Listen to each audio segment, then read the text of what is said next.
SRT has one of these dials here that goes from track mode to sport mode to auto to snow and then to tow. And each mode basically disables or enables a specific shifting pattern within the gears. As you can see, I am in snow mode because, as you can see, there is ice on the ground. Now, there's a lot of people who always ask me questions about my Jeep SRT. And my Jeep SRT videos did a hell of a lot better than my Hellcat videos, which is one of the reasons why it makes more sense for me to make multiple videos about Jeep SRT than just about any other car that I have under my name. So the one thing I was going to say is, just like pretty much any other car, once the temperature drops down and gets below, say, 30 degrees, the tires, and this car does have, sport tires, it's got those Pirelli Scorpions on it. Once the temperature drops down, what you end up getting is your tire pressure monitors start to malfunction simply because the air pressure decreases inside your inside the tires. And when that happens, all you got to really do is just go to the gas station or wherever you have a tire inflator, and you just inflate your tires. And if I'm not mistaken, I inflated my tires to around 36 or 38 psi, and that dropped again when it actually started, the ice on the ground started coming down. Now, there's a lot of information about SRT vehicles that nobody really knows because they really don't advertise these cars. People watch a lot of videos on YouTube, and based on those videos, they decide that they want to get one, and that's all they really know about the car until they actually own one. The reason why the Jeep SRT, despite its $75,000 typical price, actually it starts at about 70, like, $69,000, but despite the fact that it's so expensive, it's one of the most purchased SRT products. A lot of people who live in Canada, a lot of people live in North America, they can't really use a Hellcat because they need a car that can handle multiple types of ice and snow. Hellcats are really no good for ice and snow. And I'm lucky I don't live so far northeast that we have snow all year round. But the problem is when that ice and snow starts coming down, you have to pretty much put your performance cars away, because otherwise you'll either get yourself into an accident or you'll end up destroying the bottom of your car. Like, I've had to replace the splash guards on the front of my cars because they ride so low. And I have to say, as a Jeep SRT owner, the Jeep SRT is literally the most comfortable, best all-around, all-year driver I've ever owned. And you got to remember, I've had S-Class, I've had 300s that were rear-wheel drive SRT, I've had, all these other cars that I've made videos about. I made videos about the Genesis H-Track, at least, and it's a good city car, but when you need to drive over like horrible roads and stuff, like, the Jeep SRT has been a great all year round performer because these big tires and the high ground clearance, because there's an air suspension in the car, it gets lower when you're going at higher speeds, and the thing drives fantastically. But this has really been the most comfortable, large, spacious vehicle that I've ever had. And I do like the Mercedes S-Class W222 and 221. The only thing about those cars is the fact that they're loaded to ground, so they end up having to deal with the same problems that a typical car has to deal with. Where in a Jeep SRT is a crossover, or SUV, whatever you want to call it. It's not a crossover, it's SUV. But it's high enough off the ground where it doesn't have to, whoa, what the fuck is this guy speeding for? So anyway, the Jeep SRT is high enough off the ground where you don't have to worry about hitting potholes and bumps. This thing goes over potholes and bumps very well. The Dodge Journey also is a great pothole and bump jumper, which I liked the beefiness of the tires and the wheels and everything. But when you want an all year round vehicle that gets you the prestige, gets you the performance, the Jeep SRT, I have to say, this has been fantastic. In fact, let me take it a step up. Like a Mercedes S-Class, like when I had that, the problem is I'm in New York. A lot of people, who saw my car, they thought that I was a taxi driving around, because the typical S-Class in Manhattan gets used as a taxi.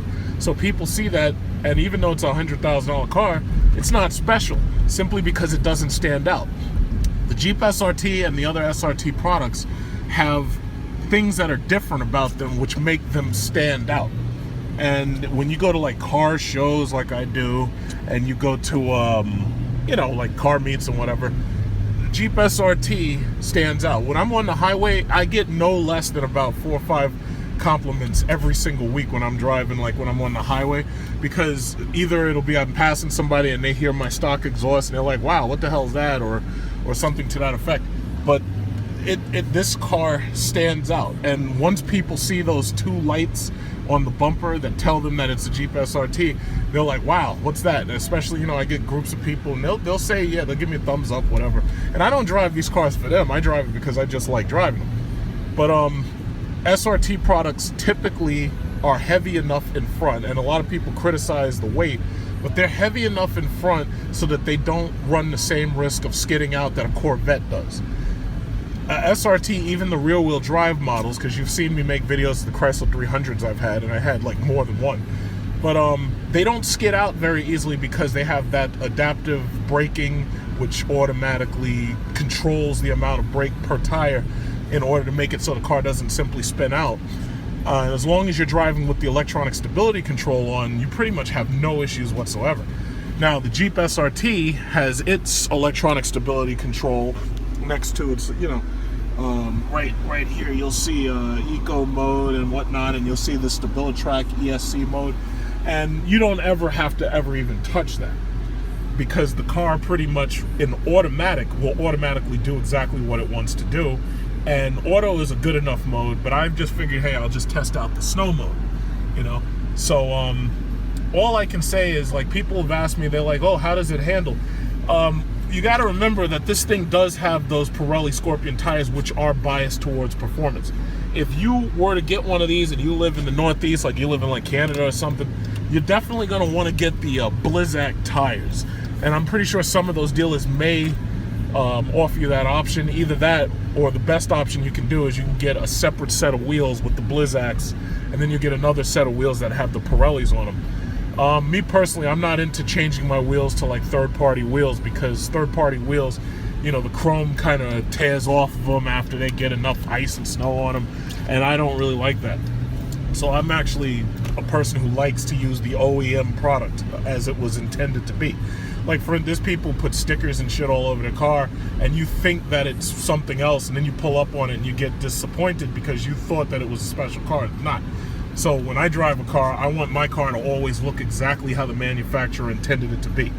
And I know some people are like, oh, I don't want my car to look like that. No, but that's how I do it. That's just how I do it. I don't need all that special shit. I don't need 20-inch wheels and all that if the car didn't come with them. I want it to be exactly like the the manufacturer intended, exactly as it was sold. It saves you a lot of problems when you're dealing with, like, warranties and this, that, and other. Like this Jeep SRT, I bought the Mopar warranty on it, which I think was an extra like $2,700, and that warranty is transferable. So that means that if the Trackhawk comes out anytime soon, like they're expecting it within a year or something like that, when I trade this truck in for the Trackhawk, that warranty can be transferred directly to the Trackhawk, so I don't have to rebuy the warranty. Which means that, in the long run, I actually save money, because I'd have a total of like 4 more years or whatever on it. So that's basically just how I do it. So I'm on my way to go see Star Wars. As much as I criticized that last movie because I felt that it was a bunch of liberal feminist propaganda being forced down my throat by Hollywood, I'm going to give this one a chance, because, in order to be a decent reviewer, you got to give them a chance. So I'll give them a chance, and then, if it's good, then I'll say it's good, and if it's not, then I'll say it's not, and that's just it. That's just how I roll. So here you are. That's 10 minutes. Right now it's 9 minutes 33 seconds, but that's about 10 minutes talking about ice and snow handling with the Jeep SRT. And all I can really say is, it's like, listen, if you've got the kind of money to buy a Jeep SRT or a Hellcat, either one of these trucks is going to cost you $1,000 a month. The Jeep SRT will cost you $1,000 a month, A Hellcat will cost you $1,000 a month.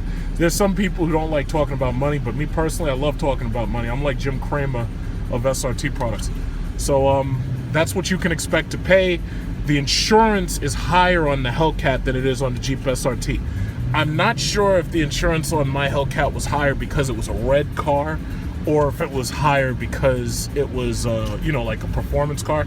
But what I can tell you is that the crossovers and the SUVs are able to defeat the higher insurance rates, because a crossover has a lower insurance rate than a performance car, despite the fact that you have one of these big-ass powerful engines in a crossover or SUV.